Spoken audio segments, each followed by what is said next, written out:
drapeau palestinien a été hissé officiellement, c'était à Arcueil, mai 1982, en présence de l'équipe palestinienne nationale de football, avec la Fédération sportive Journée du Travail et Marcel Trigon, que Dieu ait son âme.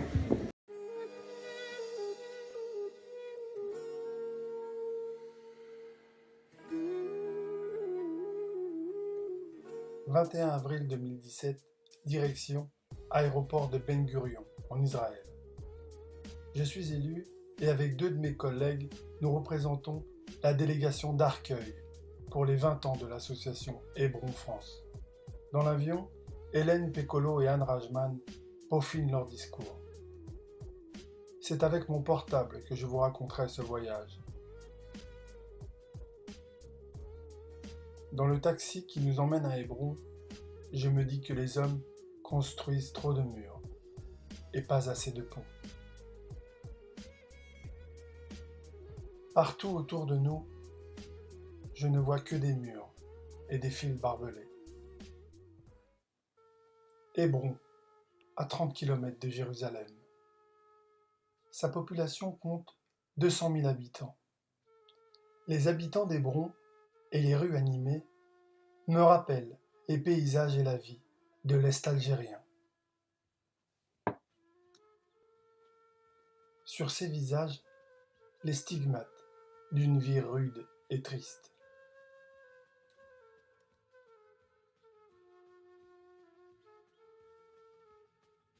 Nous avons rendez-vous avec le président de l'association Hébron France. Le président, c'est lui, Anouar Abou Aïchir. Anouar sera notre guide. Ici, il est connu comme le loup blanc. Et pour cause, c'est un enfant de la ville, un enfant d'Hébron. Ici, c'est la fameuse rue de Martyrs. La rue de Martyrs, à partir de là, c'est interdit aux Palestiniens. Normalement, quand on vient du début de la ville jusqu'à la mosquée d'Abraham et pour le sud de la ville, on passait par là. Mais ça, c'est une rue, c'est un coin réservé aux colons. La division H1, H2, voilà les frontières. Pour marquer les frontières, c'est ce genre de bloc de béton. Et moi, j'ai des cousins derrière. Si mes cousins veulent m'inviter pour prendre un café, il faut qu'ils préviennent au moins 24 heures avant l'armée israélienne, avec mon numéro de carte d'identité. Et il faut qu'ils viennent me prendre ici. La particularité de colonie, de la colonisation, c'est que c'est sûr, tous les jours, tout le temps, un peu plus. Il y en a toujours de plus en plus d'avancées. Ça avance tous les jours. Et comme ça, les gens qui venaient, il fallait faire la queue, ils leur demandaient leur carte d'identité, ils les embêtaient, ils les faisaient attendre. Et c'est ainsi, c'est un des moyens qu'ils ont utilisé pour faire partie de tout ce qui est au sud là. Parce qu'ils ont pratiqué des moyens comme ça, les fermetures aussi, l'humiliation aussi, pour pousser les gens à partir de la vieille ville. Pour la sécurité de cette colonie, tout ce qui est toit, là, jusqu'à la rue, c'est interdit aux Palestiniens. Vous voyez que nous avons aussi même mis des grillages pour nous faire protéger. Souvent, quand on passe, il y a ces propriétaires de ces magasins qui ont envie de raconter comment on descend par derrière, comment on leur jette des eaux usées. On a eu même des enfants ici qui jetaient des pierres sur nous. Il y avait le consul général et son fils une fois avec nous. Ils ont commencé à jeter des pierres, ils ne se promenaient pas là. Alors ici, avant l'an 2000, je suis venu avec des grands écrivains français. Et donc il y avait un soldat, même les Palestiniens passaient. Mais le soldat embêtait chacun pour lui demander sa carte d'identité, l'interroger. Alors le soldat qui me dit, où est-ce que vous allez? J'ai dit à la mosquée d'Abraham. Il a dit c'est interdit. Ah. Alors moi je lui ai dit mais pourquoi c'est interdit? On veut passer, alors on veut voir l'officier. Il a appelé l'officier. L'officier est venu. Et donc, il lui demande, mais pourquoi tous les interdits? Il y avait François Maspero et plusieurs autres.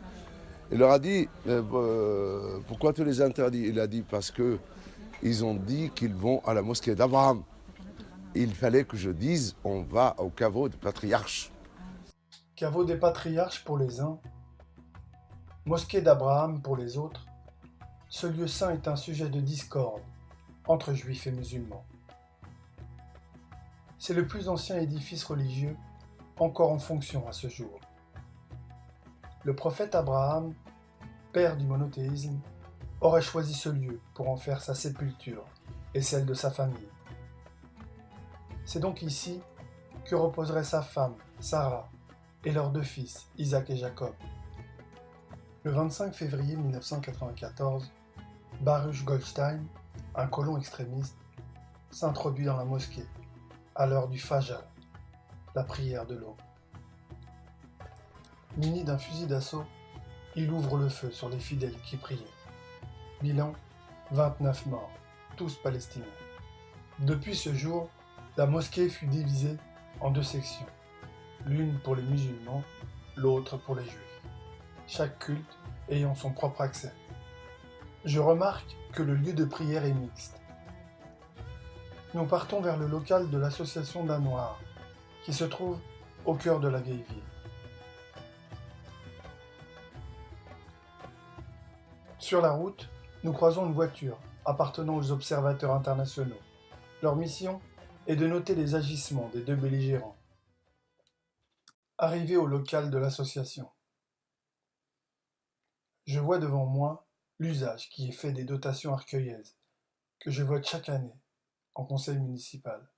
Livres, jeux, matériel de loisirs, une vraie caverne d'Ali Baba pour les enfants d'Hébron. Voyager, pour beaucoup de Palestiniens, c'est très difficile. L'accès à la culture est fondamental pour ce peuple. Des cours de dessin sont organisés pour les femmes, avec une initiation au grand chef-d'œuvre de la peinture française. Donc au 19e siècle. Des carnets de voyage au 19e, 1830. Et là, on va parler d'une histoire pour évoquer le tableau La liberté guidant le peuple, un tableau très connu de Delacroix.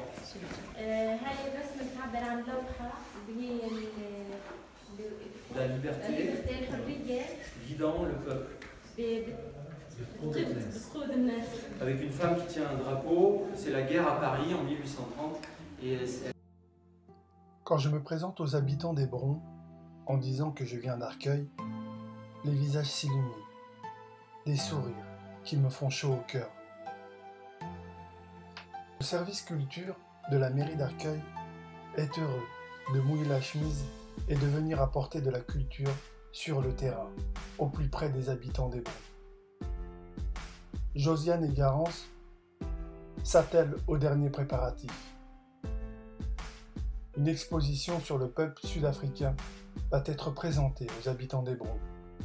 Des livres et des cadeaux seront offerts à certains d'entre eux.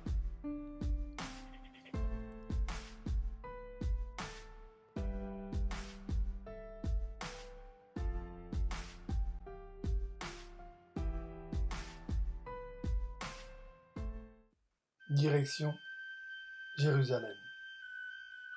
Jérusalem, la ville sainte, l'un des endroits les plus sacrés du monde.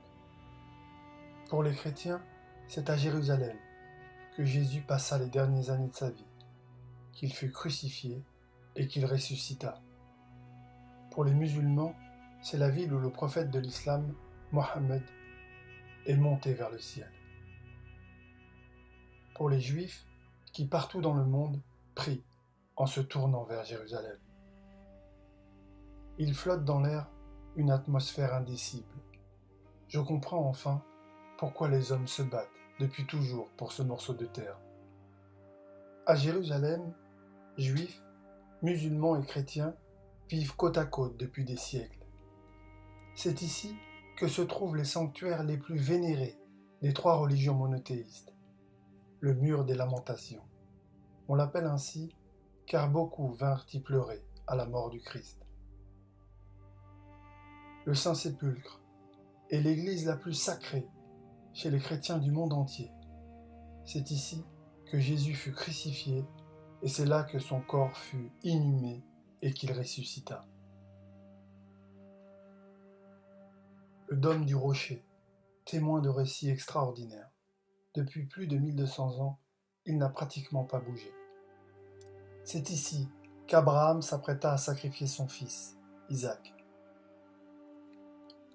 Aujourd'hui à Jérusalem, 3 religions vivent ensemble. Cette diversité est une chance donnée par l'histoire. Jérusalem est la ville où 3 religions célèbrent un Dieu unique.